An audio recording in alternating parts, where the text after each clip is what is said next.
Reports and rumors regarding Fred VanVleet's future with the Toronto Raptors have been escalating as once again the Orlando Magic have been brought up in the discussion. So we'll break down those latest reports, including some news that Nick Nurse might become the Philadelphia 76ers next head coach as he's interviewing for the Sixers now. And we have some updates regarding the Toronto Raptors coaching search and some of the players that they're already taking a look at after we see that we're going to be drafting 13th in this year's NBA draft. So lots of stuff to break down. Without further ado, let's jump on the first topic of discussion. First thing we're taking a look at is the Magic offering big money to Fred.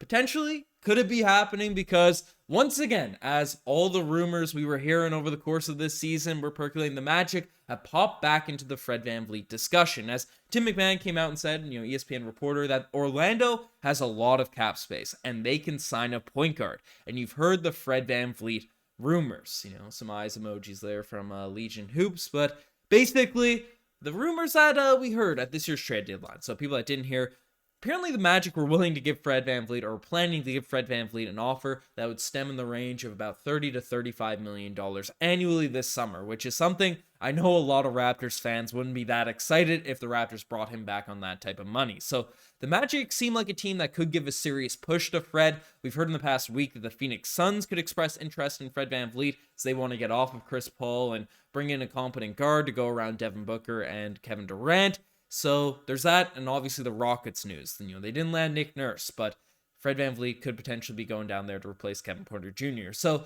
there's some definitely some destinations Fred VanVleet could end up, and the Toronto Raptors potentially aren't one of them, especially if they're going to be willing to give out serious money for Fred. And while Fred VanVleet, we've seen over the course of this year, he doesn't seem that most savvy for social media. He unfollowed everyone, which created a bunch of drama back in February or March. He's trying to get out of those algorithms and stuff. Took the world ablaze, but once again, he's doing some stuff on social media that some people have been reading into, saying he might not be back with the Raptors, as he's removed every single association with the Raptors from his bio, from all that sort of stuff. So he still has the picture when he won the championship as his profile pic, but the bio now is just bet on yourself, no Raptors, no nothing. So some people are reading into that. We'll see what ends up happening with Fred VanVleet, but the Orlando Magic, which still confuses me because they have Jalen Suggs, they have Markelle Fultz, they have Cole Anthony, right? They have a lot of guards down there with the Orlando Magic. So offering a big money contract to a guy that's not a superstar, I know they want to get some vets around Franz, around Paolo, two solid picks they've had in recent years. Bol, these guys. I know he kind of fell off this season, but I get why they'd want Fred VanVleet, but offering that much money to a guy in Fred VanVleet when you already have some talent at that position, it's interesting. But we'll see what ends up happening regarding Fred VanVleet. Let me know where you guys think Fred will end up. Next thing we're taking a look at is an update regarding the Toronto Raptors' whole coaching situation. Now, this is coming from Jake Fisher. So he gave a little insight in terms of what's going on regarding the Raptors coaching search, as well as Rico Hines, some of the bigger Raptors assistant coaching names. Basically saying the Raptors' pursuit of a replacement for Nick Nurse is moving at a slow pace, similar to Milwaukee's with Toronto, expected to continue with a second round of interviews throughout the rest of the month. The Raptors, sources have said, are hoping to be blown away by a candidate during their lengthy and patient approach, no matter how unconventional that hire is, and eventually could be a long time, and will eventually be. Also, longtime assistant Jim San, and along with player development specialist Rico Hines, are expected to remain with the Toronto Raptors staff regardless of the head coach. So, interesting stuff. The Toronto Raptors are looking to be blown away by a candidate. They want to be in a position where they're interviewing one of these guys, and we've heard tens of interviews, might be getting close to the mid-teens in terms of the number of people that the Toronto Raptors have already interviewed.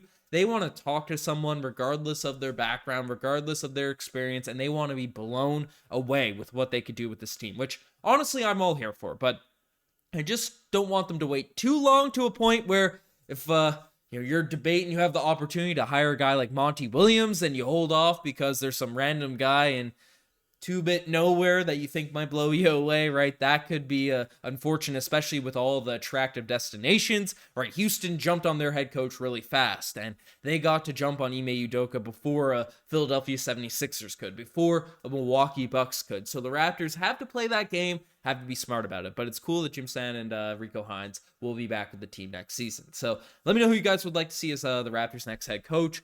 But next thing we're taking a look at is the Raptors potentially linked to multiple prospects. And, we saw it the other night. I went live. Some people caught it after. I put Victor Wembanyama on the thumbnail. People were saying it's clickbait buys. It was a live watch along. We're getting that stuff rolling. But, the event Wembanyama Shrine didn't work.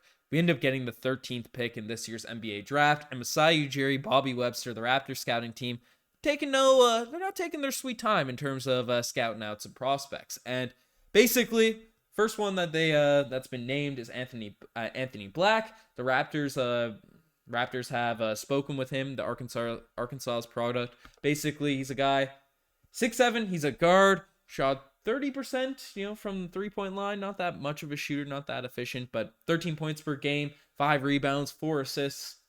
6'7" for a guard, pretty athletic. He's a guy that has an interesting draft range as well. All these guys I'm about to name are kind of all over the draft boards, right? Black, he's Anthony Black. He's 6'7", prospect. He's about to go in that 6 to 7 range. He's 6'7" in height, that mid-lottery. So I find that an interesting guy to be interviewing, one of the first guys that, as an organization with the 13th pick, a guy that's supposed to get projected mid-lottery. He's a guy that's being interviewed by the Toronto Raptors now, so could be an interesting pick, right? Next guy the Raptors are sort of looking at here is Trace Jackson Davis of Indiana. He's had meetings with a lot of teams, including the Toronto Raptors. Guy that would be intriguing. He's a multi-year college player, so a bit older than most of the rookie class, but averaged 21, 11 rebounds, 4 assists, 6'9", is a forward, right? 4 assists, nice passer for his size, but again, can't shoot the 3 ball, so it seems like a guy the Raptors surely would have drafted a couple of years ago, but maybe at this point it gets a little bit questionable because we're moving away from that 6'9" vision. But seems like a prototypical Toronto Raptors guy if you look at our draft and player pickups in the past recent years. But the guy that I think most people are encouraged by or intrigued by with the 13th pick selection is Keontae George. And Masai and Bobby were caught scouting him. Raps Muse poking some things out at Twitter. Basically, Keontae George, while he only shoots 34% from 3, you watch him play, he's really smooth. You watch his highlights, right? He can knock down some shots. Where he's only 6'4", but apparently he's been talked about as a guy that can get buckets in a hurry. He can knock down threes. He can score in the mid-range, and he's a player that's not a horrible passer, averaging 3 assists per game, right? High-volume shooter that can facilitate for others would be it's kind of exactly what the Toronto Raptors need at this point. So drafting a shooter, more floor spacing-esque player around a core Scotty Barnes, OG, depending who we roll with in the future, always a nice type of player that we could fit with, You see these types of guys that we're interviewing, we're taking a look at, right? George, he's a player that fits that Toronto Raptors sort of range. Raptors drafting 13th, he's projected to go 14th, right? Trace Jackson, he's kind of going 23rd. So the Raptors are taking a look at literally everybody across this draft, but Keontae George seems to be a little favorite amongst Toronto Raptors fans. But it's early, right? We're still far ways away from the NBA draft. We'll keep giving you updates and all that sort of stuff. But who's your early favorite in terms of who the Toronto Raptors could land in this year's NBA draft? And the final thing we're taking a look at is Nick Nurse interviewing for the Philadelphia 76ers job. Now, with all the smack talk, with all the madness that Joel Embiid's of the world, Sixers fans of the world have had for Nick Nurse, the unthinkable could happen this summer regarding Nick Nurse meeting with the Sixers ownership and management this week, coming up in regards to vacant head coaching position. And all I have to say, if Nick Nurse goes to Philadelphia, and he ends up winning a championship with those Philadelphia 76ers, I will throw up live on air. Live on video, I'll be disgusted, I'll be shook. It just doesn't feel right. With the amount of harsh words Joel Embiid has had for Nick Nurse, he doesn't deserve Nick Nurse. Now, I know a lot of the fan base and fans of Nick Nurse at this point, but I still think he's an amazing coach. So if he finds success with the Philadelphia 76ers, that's just going to be brutal. But folks, you guys are the best to make it this far. Subscribe to the channel if you guys haven't already. Lots of news coming. As this offseason inches along, get closer to the draft, get closer to free agency. So definitely stay tuned to the Raptors Digest. Some fun stuff happening. But you guys are the best. I'm signing out. Cheers.